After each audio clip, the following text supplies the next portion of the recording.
Hello, কেমন আছো বলো তোমরা সবাই? আমার নিট বাংলা চ্যানেলে তোমাদের অনেক অনেক ওয়েলকাম। তো আমরা দ্য লিভিং ওয়ার্ল্ড যে চ্যাপ্টারটা ক্লাস 11 এর ফার্স্ট চ্যাপ্টারটা, সেটার অলরেডি প্রিভিয়াস ইয়ার্স কোয়েশ্চেন্স করে ফেলেছি। এটার এনসিইআরটি এক্সাম্পলার আমরা করব। তোমাদেরকে ঠিক যেরকম প্রমিস করেছিলাম যে তোমাদেরকে ফুল এনসিইআরটি এক্সাম্পলার আমি করিয়ে দেবো, সেটা তোমাদেরকে করিয়ে দিচ্ছি। আচ্ছা, অনেকে জানো না যে এনসিইআরটি এক্সাম্পলার কি হয় ম্যাম। অ্যাকচুয়ালি এনসিইআরটি এক্সাম্পলার হচ্ছে এমন কিছু কোয়েশ্চেন্স যেগুলো এনসিইআরটির বইয়ের মধ্যেই থাকে, কিন্তু সেগুলো বইতে তুমি ডাইরেক্ট দেখতে পাবে না। প্রত্যেকটা চ্যাপ্টার যদি ওপেন করো দেখবে তার ওপরে একটা বারকোড থাকে, সেটাকে যদি স্ক্যান করো তখন তুমি এই কোয়েশ্চেনগুলো পেয়ে যাবে। এই কোয়েশ্চেনগুলো কিন্তু প্রচন্ড ইম্পর্টেন্ট কোয়েশ্চেন্স, ভ্যালুয়েবল কোয়েশ্চেনগুলো সলভ করা উচিত প্রত্যেকের। কিন্তু ওই স্ক্যান করে কোয়েশ্চেন জোগাড় করা সবার পক্ষে সম্ভব হয় না। যারা বাংলা মিডিয়াম থেকে পড়ছো, বাংলা বইতে কিন্তু এরকম কোনো বারকোড নেই, বাংলা কোয়েশ্চেন হয় না, এনসিইআরটি এক্সাম্পলারের বাংলা কোয়েশ্চেন হয় না। তাই আমি কি করেছি, তোমাদের সবার কথা ভেবে এগুলোকে আমি স্ক্যান করে বের করে নিয়েছি কোয়েশ্চেনগুলো, সেগুলো এখানে তোমাদেরকে করিয়ে দেবো এবং বাংলায় এক্স্যাক্টলি বাংলায় বুঝিয়ে দেবো, যাতে যারা বেঙ্গলি মিডিয়াম থেকে দেখছো তাদেরও যাতে কোনো রকম অসুবিধা না হয়। ঠিক আছে? শুধু তাই না, এই কোয়েশ্চেনগুলো কোনটা এনসিইআরটির কোন পেজে রয়েছে, কোথায় তুমি আনসারটা পাবে সেটাও তোমাকে এখানে বলে দেবো, যাতে সব দিক দিয়ে আলটিমেট সুবিধা তোমার হয়। আর যদি তুমি আমার ইউটিউব থেকে দেখছো ভিডিওগুলো, তাহলে তুমি যেটা করতে পারো, তুমি যদি ফ্রিতে দেখছো ভিডিওগুলো, তাহলে এগুলো তুমি স্ক্রিনশট নিয়ে নিতে পারো। আর যারা আমার পেইড ব্যাচ থেকে দেখছো, তাদের কোনো চিন্তা নেই, তাদেরকে এটার পিডিএফ আমি তোমাদেরকে দিয়ে দেবো। ঠিক আছে? তো কথা না বাড়িয়ে চলো স্টার্ট করা যাক। এনসিইআরটি এক্সাম্পলার। ওকে, তো আবার আমরা একবার দেখে নেব হচ্ছে এটার সিলেবাস। যদিও এটা আমরা পিক্সের দিনও দেখেছিলাম, কিন্তু এটা খুব ইম্পর্টেন্ট সিলেবাস দেখাটা। তো এই চ্যাপ্টারে আমাদের তিনটে টপিক মেইনলি পড়তে হবে। ফার্স্ট হচ্ছে হোয়াট ইজ লিভিং। এই যে টপিকটা, এটা কিন্তু নতুন এনসিইআরটিতে নেই, এটা ওল্ড এনসিইআরটিতে রয়েছে। তো তোমাদের কিন্তু এই যে টপিকটা ওল্ড এনসিইআরটি থেকে জেরক্স করে নিতে হবে বা প্রিন্ট করে নিতে হবে। যাদের কাছে নিউ এনসিইআরটি আছে তাদের কাছে এই হোয়াট ইজ লিভিং টপিকটা নেই। যারা পুরনো বই থেকে পড়ছো তাদের কাছে এটা আছে। টপিক 2 হচ্ছে diversity in the living world, সেটা নতুন বইতে রয়েছে। টপিক 3 হচ্ছে ট্যাক্সোনমিক ক্যাটাগরি, সেটাও নতুন বইতে রয়েছে। এটা হচ্ছে একদম রিসেন্ট সিলেবাস অনুযায়ী, এই সিলেবাস তোমাদের নিট 2025-এ ফলো করা হবে সেই সিলেবাস অনুযায়ী। ঠিক আছে? ওকে, প্রথম টপিক হোয়াট ইজ লিভিং। চলো দেখি এখানে কি কি কোয়েশ্চেন আছে। ওকে, প্রথমের যে কোয়েশ্চেন সেটা হচ্ছে all living organisms are linked to one another because, মানে সমস্ত যে জীবিত যে প্রাণীরা রয়েছে তারা একজন আরেকজনের সাথে কোনো না কোনোভাবে লিঙ্কড বা কানেক্টেড, কারণ they have common genetic material of the same type. সবার মধ্যেই একটা কমন জেনেটিক মেটেরিয়াল মানে ডিএনএ, আরএনএ এগুলো রয়েছে সেম রকমের, প্রত্যেকের মধ্যে সেম টাইপের জেনেটিক মেটেরিয়াল রয়েছে। দেখো সেটা কিন্তু নয়, কারণ আমার তোমার মধ্যে যে জেনেটিক মেটেরিয়াল রয়েছে, একটা কুকুরের মধ্যে যে জেনেটিক মেটেরিয়াল রয়েছে তার কিছুটা ডিফারেন্স তো রয়েছে। তাই এক্স্যাক্ট সেম টাইপের জেনেটিক মেটেরিয়াল কিন্তু সবার মধ্যে থাকে না। They share common genetic material but to varying degrees. একদম ঠিক কথা, আমাদের সবার মধ্যে একটা জেনেটিক মেটেরিয়াল রয়েছে, কমন জেনেটিক মেটেরিয়াল রয়েছে। কুকুর, বিড়াল, গাছ, হরিণ, খরগোশ, পোকা সবার মধ্যেই জেনেটিক মেটেরিয়াল রয়েছে, ডিএনএ আরএনএ রয়েছে, আমাদের মধ্যেও রয়েছে। কিন্তু ভ্যারিং ডিগ্রিজ কথাটার বাংলা মানে কি? বাংলা মানে হচ্ছে যেটা ডিফার করছে, মানে ভ্যারি করছে, মানে সবার মধ্যে জেনেটিক মেটেরিয়াল তো আছে কিন্তু সেটা ডিফারেন্ট টাইপের। ঠিক আছে? তাহলে এটাই হচ্ছে answer. All have common cellular organisation, সবারই কি কোষীয় সংগঠন, সেলুলার অর্গানাইজেশন সেম, সেই জন্য এটা হচ্ছে না। অল অফ দ্য অ্যাবাভ, উপরের সবকটি না। তো আনসার আমরা পেয়ে গেছি, আনসার হচ্ছে বি। এটা এক্স্যাক্ট এই যে লাইনটা না, এই লাইনটা তুমি এনসিইআরটিতে পেয়ে যাবে, কিন্তু এটা তোমাকে ওল্ড এনসিইআরটিতেই পেতে হবে বাবু, কারণ নিউ এনসিইআরটিতে তো এটা নেই। তো ওল্ড এনসিইআরটিতে 5 নম্বর পেজে চলে যাবে। ঠিক আছে? 5 নম্বর পেজে চলে যাবে, তুমি পেয়ে যাবে হচ্ছে এই আনসারটা, ওখানে ডাইরেক্ট এই লাইনটাই তোলা রয়েছে। তাহলে আনসার হচ্ছে বি। চলো next question. Which of the following is a defining characteristic of living organisms? নিচে কতগুলো চারিত্রিক বৈশিষ্ট্য দিয়েছে, তার মধ্যে কোনটা defining characteristic of living organisms, তার মানে যারা জীবিত সজীব প্রাণী তাদেরকে সংজ্ঞায়িত করে, মানে একমাত্র তাদেরই থাকবে, জড় পদার্থের মধ্যে থাকবে না। কোন ক্যারেক্টার সেটা? গ্রোথ? না, গ্রোথ তো বালিরও গ্রোথ হয়, বালিকে যদি রেখে দাও আরেক জায়গা থেকে বালি এসে পড়ছে, তো সেই বালি উঁচু হতে থাকবে। তুমি যদি চেয়ার একটা রেখে দাও, চেয়ারের উপরে ধুলো জমতে থাকবে, ধুলো জমে জমে জমে জমে এমন উঁচু হয়ে যাবে ধুলোতে, তুমি চেয়ারটার ওজন নাও, দেখবে সেটার ওজন বেড়ে গেছে। তাহলে গ্রোথ কিন্তু লিভিং নন লিভিং সবারই হয়, জীব জড় সবারই হয়। এবিলিটি টু মেক সাউন্ড, শব্দ তৈরি করতে পারে বলে না। কেন? মোবাইল থেকেও তো আওয়াজ হয়, মোবাইলে তো শব্দ তৈরি করতে পারে, তাহলে মোবাইল কি লিভিং? না। রিপ্রোডাকশন, জনন করতে পারে বলে না, সবাই জনন করতে পারে না, অনেকেই থাকে যারা ফার্টাইল নয়, বন্ধা, তারা তো তাহলে কি তারা লিভিং নয়? তাহলে রেসপন্স টু এক্সটার্নাল স্টিমুলি, বাইরের থেকে যে স্টিমুলি বা উদ্দীপনা দেওয়া হয় তাতে রেসপন্স করতে পারে, তাতে সাড়া দিতে পারে, সেটা কি? ইয়েস, একদম ঠিক কথা।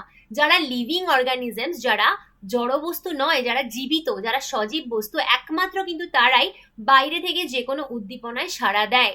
রোদ হচ্ছে, একটা পোকাও কিন্তু খুব যদি গায়ে রোদ লাগে ও ছায়া খুঁজতে যাবে, তাই না? কিন্তু একটা চেয়ারকে তুমি বা একটা টেবিলকে তুমি রোদের মধ্যে রেখে দাও, ওর কিছু যায় আসবে না। তাহলে এটা হচ্ছে আমাদের আনসার, আনসার হচ্ছে ডি। এটা কোথায় পাবে তুমি? এটাও পাবে ওল্ড এনসিআরটির পেজ 5-এ। Next topic. আচ্ছা, এই যে এনসিআরটি এক্সাম্পলারের যে কোয়েশ্চেন গুলো, এগুলো কিন্তু টপিক ওয়াইজ সেপারেট করা নেই, তোমাদের যে বইয়ে দেওয়া রয়েছে টপিক ওয়াইজ সেপারেট করা নেই, এটা আমি তোমাদের জন্য টপিক ওয়াইজ সেপারেট করে দিচ্ছি যাতে তোমাদের ইজি হয়, ঠিক আছে? তো diversity in the living world হচ্ছে নেক্সট টপিক। এখানে প্রথম প্রশ্ন, the term systematics refers to, systematics মানে কি? Identification and study of organ systems of plants and animals, উদ্ভিদ এবং প্রাণীর যে অর্গান সিস্টেম বা অঙ্গ, বিভিন্ন অঙ্গ, সেইগুলোর আইডেন্টিফিকেশন, সেগুলো শনাক্তকরণ এবং সেগুলোকে নিয়ে স্টাডি করাকে কি সিস্টেমেটিক্স বলে? একদমই না। Identification and preservation of plants and animals, তুমি উদ্ভিদ এবং প্রাণীকে শনাক্ত করছো এবং সেগুলোকে প্রিজার্ভ করছো, সংরক্ষণ করছো, তাকে কি সিস্টেমেটিক্স বলে? না। Diversity of kinds of organisms and there relationship, বিভিন্ন অর্গানিজম বা বিভিন্ন সজীব বস্তুর মধ্যে একটা রিলেশনশিপ, তাদের মধ্যে সম্পর্ক এবং ডাইভার্সিটি মানে তারা কত রকমের হয়, সেটাকে কি সিস্টেমেটিক্স বলে? হ্যাঁ, একদমই তাই। এটার পেয়ে যাবে হচ্ছে তুমি সিস্টেমেটিক্স টপিকটা, sub topic systematics, new NCERT, নতুন এনসিআরটির 6 নম্বর পেজে যাবে। নতুন এনসিআরটির 6 নম্বর পেজে সিস্টেমেটিক্স সম্পর্কে যেখানে লেখা রয়েছে, সেখানে স্পষ্ট লেখা রয়েছে হোয়াট ইজ সিস্টেমেটিক্স। সেখানে কিন্তু বলা রয়েছে যে বিভিন্ন সজীব বস্তুর মধ্যে যে একটা সম্পর্ক, রিলেশন, তাকেই সিস্টেমেটিক্স বলে। মানে অ্যাকচুয়ালি দেখো, আমরা মানুষ, কুকুর বিড়াল হচ্ছে মানুষ নয় কিন্তু তারাও স্তন্যপায়ী, আবার গাছ তো আলাদা কিংডম, রাজ্য আলাদা, কিন্তু প্রত্যেকের মধ্যেই কিছু না কিছু সম্পর্ক রয়েছে, প্রত্যেকের মধ্যেই কিছু কমন জেনেটিক মেটেরিয়ালস রয়েছে, প্রত্যেকেই লিভিং।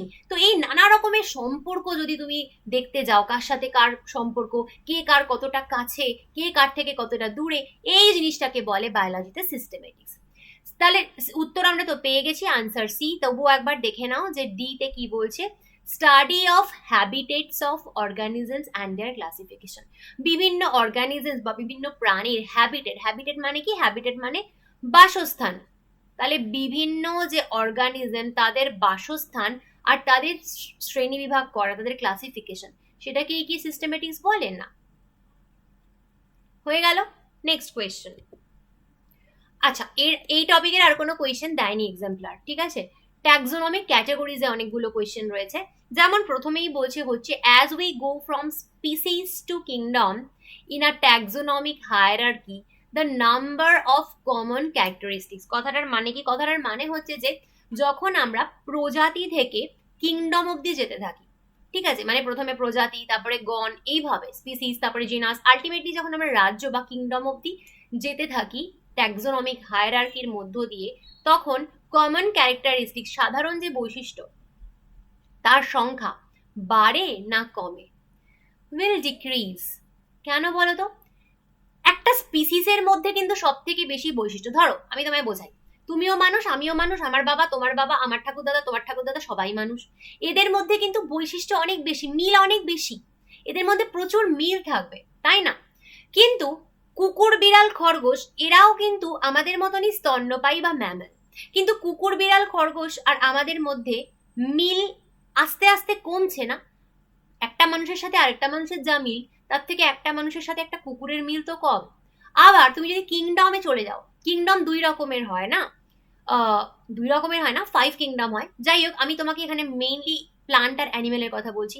তাহলে এবার মানুষ হচ্ছে অ্যানিমেল কিংডম, প্লান্ট হচ্ছে প্লান্ট কিংডম। এবার একটা গাছের সাথে একটা মানুষের কতটা রিলেশন রয়েছে? তো খুব কম। একটা মানুষ আর একটা গাছের মধ্যে সিমিলারিটিস তো অনেকটা কম। তাহলে যত আমরা ওপরের দিকে যেতে থাকবো, যত আমরা কিংডমের দিকে যেতে থাকবো, তত কিন্তু এই সিমিলারিটিস গুলো বা এক রকমের বৈশিষ্ট্যগুলো, একই রকমের বৈশিষ্ট্যগুলো কমতে থাকে, উইল ডিক্রিজ। উত্তর পেয়ে গেলে উইল ইনক্রিজ না, রিমেইন সেম না, একই রকম থাকে না, মে ডিক্রিজ অর ইনক্রিজ, কমতেও পারে বাড়তেও পারে না, এটার একটাই উত্তর, উইল ডিক্রিজ। তাহলে আনসার হচ্ছে তোমার এ। এটা তুমি পাবে নিউ এনসিআরটির পেজ 8। ঠিক আছে, নেক্সট কোয়েশ্চেন বলছে which of the following suffixes used for units of classification in plants indicates a taxonomic category of family? এটার মানে কি? পাতি কথা, ফ্যামিলি যে একটা তোমার ট্যাক্সোনমিক ক্যাটাগরি, তো তুমি তো জানো যে কিংডম থেকে স্পিসিস অবধি অনেকগুলো ক্যাটাগরি রয়েছে, তার মধ্যে একটা তো ফ্যামিলি। এই ফ্যামিলি যখন হয় তখন যদি প্লান্টের কথা বলো, মানে প্লান্ট ফ্যামিলির কথা যদি বলি, তাহলে তার সাফিক্স কি লাগে? সাফিক্স মানে লেজের দিকে কি লাগাও? লেজের দিকে আমরা এসি লাগাই, ACEA। সোলানেসি, সোলানেসি একটা ফ্যামিলি, সোলানেসি, ACEA। তাহলে সবসময় কিন্তু প্লান্ট ফ্যামিলির শেষে ACEA থাকে। অ্যালিস নো, ONA নো, এই নো। আনসার হচ্ছে ACEA। এটা তুমি কোথায় পাবে? এটা তুমি পাবে ফ্যামিলি সাব টপিকে, নিউ এনসিআরটির পেজ 7। নিউ এনসিআরটির পেজ 7-এ যাবে, সেখানে ফ্যামিলি বলে একটা সাব টপিক পাবে, সেইখানে তোমার এটার আনসার হচ্ছে পেয়ে যাবে তুমি। ঠিক আছে, okay. Next, genus represents. Genus মানে কি? জেনাস মানে কি বাংলায় গণ। ঠিক আছে, গণ। আচ্ছা, যারা বাংলা মিডিয়াম থেকে দেখছো তারা আমাকে একবার প্লিজ কমেন্ট করে জানিও যে তোমাদের এই যে ইংলিশ রয়েছে এক্সাম্পলার, তোমরা যে বাংলায় পাচ্ছ না, তো আমি তোমাদের বাংলা করে পড়াচ্ছি, তাতে তোমাদের অসুবিধা হচ্ছে না তো? তোমাদের কি সুবিধে হচ্ছে, বা কি অসুবিধা হলে কি অসুবিধা হচ্ছে আমাকে একটু কমেন্ট করে জানিও। ঠিক আছে, তাহলে আমি সেইভাবে পরের লেকচারগুলো করতে পারবো। জেনাস রিপ্রেজেন্ট, জেনাস মানে কি গণ, an individual plant or animal, একটা পার্টিকুলার উদ্ভিদ বা একটা পার্টিকুলার প্রাণী, সেটাই কি জেনাস? একদমই না। A collection of plants or animals, অনেকগুলো প্লান্টের কালেকশন বা অনেকগুলো অ্যানিমালস এর কালেকশন, তাই কি? না, তাও না।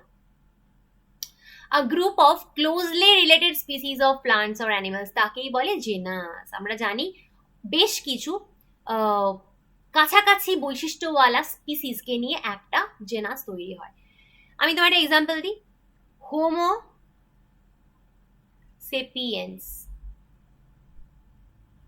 ঠিক আছে, হোমো হ্যাবিলিস। এখানে তুমি দেখো দুটো স্পিসিস বা দুটো প্রজাতি আলাদা, সেপিয়েন্স আলাদা, হ্যাবিলিস আলাদা।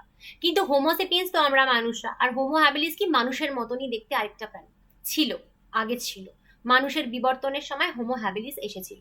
তো এরা কাছাকাছি না, দুজনকেই একই রকম টাইপের দেখতে, এবং এটা একটা আলাদা স্পিসিস, এটা একটা আলাদা স্পিসিস। দেখো এদের জেনাস বা গণ এক, দুজনের জেনাস বা গণই হচ্ছে হোমো। তো কাছাকাছি বৈশিষ্ট্যওয়ালা এরকম দুটো, তিনটে, চারটে, পাঁচটা অনেকগুলো স্পিসিস বা প্রজাতি নিয়ে একটা জেনাস তৈরি হয়। তাহলে আনসার হচ্ছে সি। ডি হচ্ছে নান অফ দিস নো। তাহলে সাব টপিক হচ্ছে এখানে আমার জেনাস। তুমি নিউ এনসিআরটির পেজ 7, নিউ এনসিআরটির পেজ 7-এ পাবে জেনাস সাব টপিকে। আনসার হচ্ছে তোমার সি। ওকে, নেক্সট বলছে হচ্ছে the taxonomic unit phylum in the classification of animals is equivalent to which hierarchical level in classification of plants? এটার মানে কি? এটার মানে হচ্ছে যে ট্যাক্সোনমিক যে ইউনিট গুলো রয়েছে, যেমন তোমার জানো তুমি যে স্পিসিস থেকে, জিনাস থেকে পরপর যে কিংডম অব্দি আছে, যেখানে ফ্যামিলি, অর্ডার, ফাইলাম, নানা রকম অর্ডার ইউনিটস রয়েছে, সেখানে ফাইলাম যেটা ইউজ করো, ফাইলাম কথাটা আমরা মূলত অ্যানিমালদের ক্ষেত্রে ইউজ করি। ফাইলামের ইকুইভ্যালেন্ট কি আছে, মানে প্লান্টদের ক্ষেত্রে ফাইলাম কথাটা না ইউজ করে কি ইউজ করা হয়? প্লান্টের ক্ষেত্রে ফাইলাম কথাটা ইউজ না করে ডিভিশন ইউজ করা হয়। ঠিক আছে, ফাইলামের বদলে প্লান্টের ক্ষেত্রে আমরা ডিভিশন কথাটা ইউজ করি। তাহলে আনসার হচ্ছে তোমার সি। কোথায় পাবে? এটা সেম লাইন, এটা তোলা রয়েছে, এটা বলা রয়েছে এনসিইআরটি তে, জল করছে লাইনটা। নিউ এনসিইআরটির পেজ 8, নিউ এনসিইআরটির পেজ 8 যাবে, সাব টপিক হচ্ছে ফাইলাম, সেখানে তুমি এটা পেয়ে যাবে। ঠিক আছে, প্লান্টের ক্ষেত্রে ফাইলাম কথা ইউজ না করে ডিভিশন কথাটা ইউজ করা হয়। নেক্সট একটা ম্যাচ দ্য ফলোইং দিয়েছে, দেখো ম্যাচ দ্য ফলোইংটা, এখানে কলাম 1 আর কলাম 2 তে বিভিন্ন জিনিস দিয়েছে, তোমাকে ম্যাচ করতে হবে। তো এখানে সব থেকে, তুমি ধরো সবকটা জানো না, সবকটা ধরো তুমি জানো না কোনটা কি, তাহলে ইজিলি তুমি কি করে করতে পারবে? ধরো কিংডম, দেখো কিংডম তোমাকে হয় প্লান্ট নয় অ্যানিমাল দেবে, তো তুমি খোঁজো, এই দেখো প্লান্ট, কিংডম কিন্তু প্লান্টই, তাহলে B4 হবে, B4। তাহলে B4 কোথায় আছে? দেখো B4, দেখো কতটা সহজে এগুলো করা যায়, তুমি যদি প্রপার টেকনিকটা জানো করার, তাহলে কত সহজে করা যায়। দেখো B4, এবার কিংডম প্লান্টই তো যে কোনো লোক বুঝবে। এবার ধরো তুমি ফ্যামিলি অর্ডার মর্ডার ভুলে গেছো, তো তোমার লাগবে না, এখানে B4 বলে একটাতেই অপশন আছে, BCD তে B3 রয়েছে, তাই না? তো তোমার আনসার হচ্ছে এ, তোমার আর কিচ্ছু দেখার দরকারই নেই। ইনফ্যাক্ট এটা তোমার টাইমও কতটা মানে বাঁচাচ্ছে, তুমি দেখো আনসার পেয়ে গেলে এ, এ হচ্ছে তোমার এটা আনসার, কারণ B4। তবে আমরা বাকিগুলো একবার দেখবো না। আচ্ছা, এবার নেক্সট আমরা যেটা বুঝতে পারবো, ফ্যামিলি, দেখো সোলানেসি, সোলানেসি, ACEAE, ফ্যামিলির নিচে লাস্টে সবসময় ACEAE থাকে প্লান্ট ফ্যামিলির শেষে, তো সোলানেসি, তাহলে এ হবে 5, এই যে A5।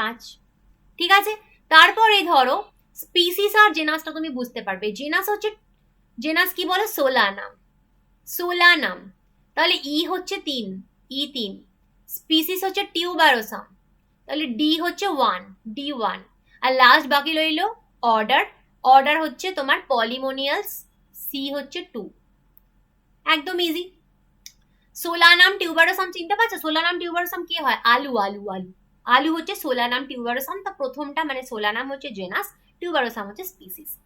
এটার পেজ নাম্বার আমি বলতে পারছি না, কারণ এটা তো অনেকটা ভাস্ট বিষয়কে নিয়ে ওরা করেছে, মানে অনেক কিছু তোমাকে এখানে জানতে হচ্ছে, তো পার্টিকুলার একটা পেজ নাম্বার আমি এখানে এই জন্য মেনশন করিনি।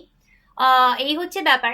তো আর কোয়েশ্চেন আছে? দেখো ওদের আর কোয়েশ্চেন নেই, এটা হলো তোমার এই চ্যাপ্টারটা টোটাল এক্সাম্পলার তোমার আমি করিয়ে দিলাম, এবং চ্যাপ্টার থেকে শুধু না, তোমাকে আমি টপিক ওয়াইজ করিয়ে দিচ্ছি বলে কিন্তু তোমার এটা অনেক ইজি হবে। ঠিক আছে, এবার দেখো পিকসার এক্সাম্পলারই কি এনাফ? না, পিকসার এক্সাম্পলার করলে শুধু হবে না, তোমাকে প্রচুর কোয়ালিটি এমসিকিউ ডেফিনেটলি প্র্যাকটিস করতে হবে, কারণ কোয়ালিটি এমসিকিউ না করলে নিট পরীক্ষায় ভালো নম্বর পাওয়া খুব অসুবিধে। কোয়ালিটি এমসিকিউ, আমি জানি যে ইংলিশের অনেক ভালো ভালো বই রয়েছে, কিন্তু বাংলার একদমই নেই, তো একদম নিট স্ট্যান্ডার্ড নিটে এরকমই প্রশ্ন আসবে, সেরকম কোয়ালিটির যদি তুমি বাংলা এমসিকিউ প্র্যাকটিস করতে চাও, তুমি আমার ব্যাচ জয়েন করতে পারো, কারণ আমার যে ব্যাচ চলছে তাতে কিন্তু আমি এক্সাক্ট নিটের প্রশ্ন যেরকম হয় সেগুলোকে ইংলিশ এবং প্রপার বাংলায় দিই। ঠিক আছে, মানে এইরকম না যে শুধু ইংলিশে থাকলো বাংলা এক্সপ্লেন করছি, তা নয়, প্রপার বাংলায় থাকে। তুমি যদি এমসিকিউর কোয়ালিটি দেখতে চাও আমি কিরকম প্রোভাইড করি, তুমি আমার থেকে ডেমো হিসেবে নিতে পারো, তার জন্য তুমি আমাকে 9019765145 নাম্বারটায় হোয়াটসঅ্যাপ করতে পারো যদি তুমি ডেমো চাও। আর যদি তুমি আমার পেড ব্যাচ এনরোল করতে চাও করতে পারো, তোমাকে আমি ডিটেলস দিয়ে দিচ্ছি আমার ব্যাচের।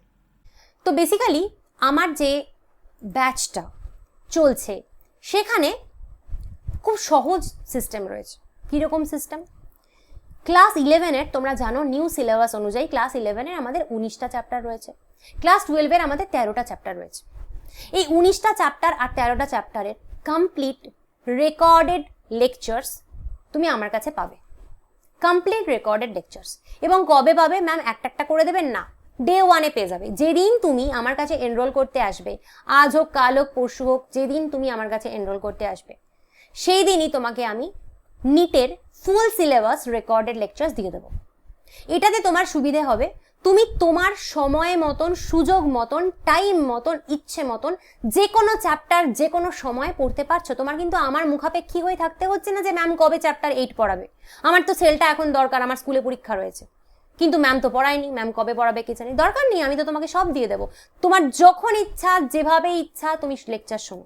এবং রেকর্ডেড লেকচারের একটা খুব বড় বেনিফিট হচ্ছে, এখানে তোমার সাথে আর 5 জন নেই, তারা বোকা বোকা প্রশ্ন করছে, তোমার টাইম ওয়েস্ট হচ্ছে, এরকম ব্যাপার নেই। ম্যাম পড়াতে পড়াতে ফালতু কথা হেজাচ্ছে, তার টাইম নেই। একদম কংক্রিট লেকচার, নিটের জন্য সিরিয়াস লেকচার, রেকর্ডেড লেকচার, তুমি তোমার ইচ্ছে মতন যখন খুশি শোনো। এছাড়া তুমি কি পাবে, এই টোটাল সিলেবাসের নিউ সিলেবাস অনুযায়ী টোটাল এনসিইআরটি থেকে করা নোটস পাবে, মানে 19টা আর 13টা চ্যাপ্টারের সমস্ত নোটসও তুমি সেই প্রথম দিনই পেয়ে যাবে, যেদিন এনরোল করবে সেদিনই পেয়ে যাবে। এবং এই notes totally English, totally Bangla, দুটো মিডিয়ামের বাচ্চাদের জন্যই হয়। এছাড়া তুমি যদি মনে করো যে তুমি এই নোটস বা লেকচারের ডেমো চাও, যে আমার ব্যাচে এনরোল করার আগে তুমি একটু দেখতে চাও যে সেগুলো কীরকম হয়, নোটসটা কেমন হয়, লেকচারগুলো কেমন হয়, সেটাও তুমি পেয়ে যেতে পারো এনরোল করার আগে, মানে পেমেন্ট করার আগেই তুমি ডেমো নিয়ে নিজেই দেখতে পারো। আচ্ছা, এইবার বলবো হচ্ছে chapter wise MCQ practice. This is very important, this is very important. MCQ practice না করে কিন্তু নিট পাওয়া যাবে না। আমি কিন্তু প্রত্যেক চ্যাপ্টারের থেকে একেবারে এনসিইআরটি এক্সট্র্যাক্ট করে করে খুঁজে খুঁজে ইম্পর্টেন্ট কোয়েশ্চেন, এবং এখন নিটের যেরকম ট্রেন্ড চলছে, অ্যাসারশন রিজন কোয়েশ্চেন্স অনেক বেশি আসছে, তো এক্স্যাক্ট ট্রেন্ড ফলো করে কারেন্ট নিটের কথা মাথায় রেখে এনসিইআরটি থেকে এরকমভাবে এমসিকিউ প্র্যাকটিসের শিট আমি তোমাকে দেবো, পিডিএফ তোমাকে দেবো, এবং এমসিকিউগুলো প্রথমে ইংলিশ পরে বাংলায় লেখা থাকে। এটাও তুমি পাবে সেই প্রথম দিনই যেদিন তুমি আমার কাছে এনরোল করছো, মানে ওই ক্লাস 11-এর 19টা, ক্লাস 12-এর 13টা চ্যাপ্টারের কমপ্লিট এমসিকিউ এর পিডিএফও তুমি পেয়ে যাবে। এছাড়া চ্যাপ্টার ওয়াইজ উইকলি টেস্ট হয় আমার কাছে, প্রতি মাসে 3টে করে টেস্ট হয়, প্রতি মাসে 3টে করে টেস্ট হয়, এক একটা টেস্ট 3-4 দিন করে চলে, এইভাবে 3টে করে টেস্ট হয়।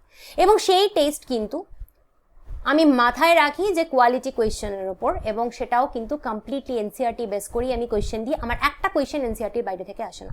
সেগুলো করলে কিন্তু তোমার অনেক প্র্যাকটিস হবে, তুমি বুঝতে পারবে তোমার কতটা প্রগ্রেস হচ্ছে, তুমি কতটা শিখছো, তুমি যে পড়লে টেস্ট দিয়ে তোমার কত মার্কস এলো। This is very important. এই MCQ practice and test, this two are very important for your NEET. শুধু পড়লে আর নোট দেখলে হবে না, কিন্তু প্র্যাকটিস করতেই হবে। এছাড়া ফুল সিলেবাস টেস্ট হয় আমার কাছে, সেটা নিটের আগে হয়, সেটা অফকোর্স এখন না, সেটা এপ্রিলে, প্রতি বছর এপ্রিলে আমার কাছে ফুল সিলেবাস টেস্ট হয়, মানে পুরো 360 নম্বর বায়োলজির টেস্ট হয়, ইংলিশ বাংলা ঠিক যেভাবে নিটের কোয়েশ্চেন থাকে সেভাবে। তোমার এখানে একটা কিন্তু প্রশ্ন আসবে, এই যে ম্যাম এই যে লাইভ ক্লাস করছি না, আমরা রেকর্ডেড ক্লাস করছি, তো একটা কিছু পড়তে গিয়ে আমার যদি ডাউট হয়, একটা লেকচার শুনছি ডাউট হলো, সেটা কিভাবে আপনি মেটাবেন? তো ডাউটের জন্য যেটা করতে হবে সেটা হচ্ছে যে তুমি যে লেকচারটা শুনছো, তোমার আমি যে লেকচারটা দিয়েছি তার নিচে কমেন্টে গিয়ে তুমি ডাউটটার কমেন্ট করো, তোমার কি ডাউট আছে। আদারওয়াইজ তুমি আমাকে ডাইরেক্ট মেল করতে পারো, যে কোনো একটা, হয় কমেন্ট করো বা ডাইরেক্ট মেল করো, আমি তোমার ডাউটের উত্তর দিয়ে দেবো।